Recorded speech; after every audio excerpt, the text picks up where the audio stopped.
Hey everyone, Julian here, and in this tutorial I'm going to be showing you how to use Authory as your own blog. So alongside the self-publishing function or manually importing external articles or content by yourself, there's actually a way to generate and publish content from directly within the Authory platform.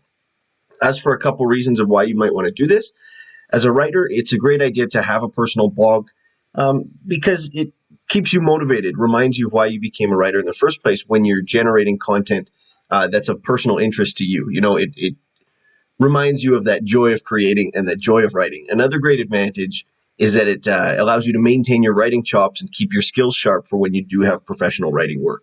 But regardless of why you're going to use this feature, I'm going to teach you how to do it now. Let's dive right in.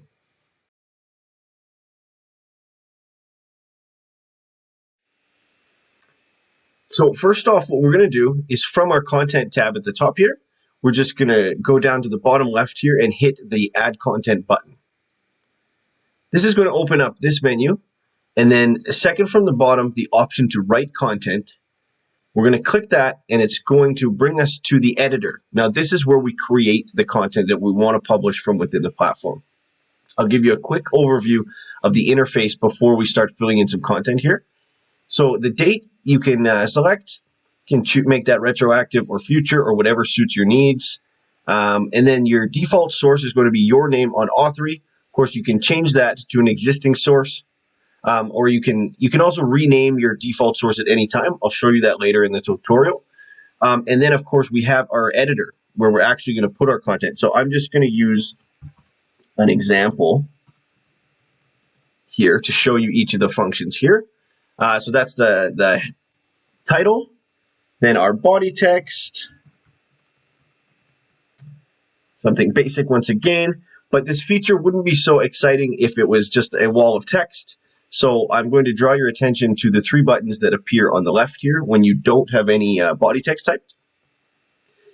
This means you can actually upload a video that will appear in line with the text, or you can embed a YouTube video or a Instagram post as well.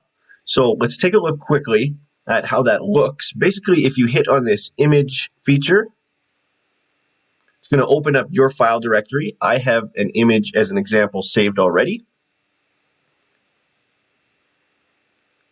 There we are. The image will appear, beautiful high resolution in line with the text. You can add a caption. Let's see. Basil chicken. Very exciting. And then also I'll show you quickly how it looks when you embed a YouTube video. So basically you just need to go to YouTube, find the video you want, hit share, copy that URL, and then I've done so already. You just paste that and click add. There we are. The embedded video appears to match the image right in line with the text as well. Now once you're satisfied with the date, the source, what you've written, and any image content and any videos and social media that you've included in your article, all you have to do is head down and click Publish Article at the bottom.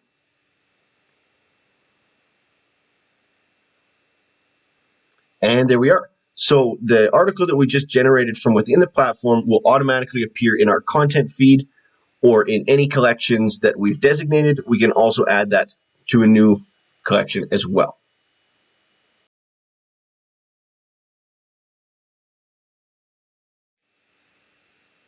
Now, as for getting some visibility on this new piece of content that we've created, your options are you can share the URL directly to this article itself by heading over to share on the left and just hitting copy link. But you can also share entire collections in which this article is included. So if I head over to collections, this was actually part of my personal blog and my content feed.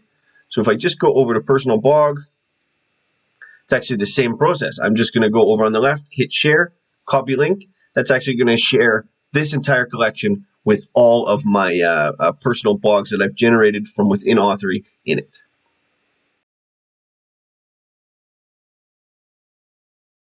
Now, as I mentioned earlier in the video, there's a way to change the default source. As I said, it was your name on Authory. There's a way to change the name of that very easily. So I'll quickly go over that.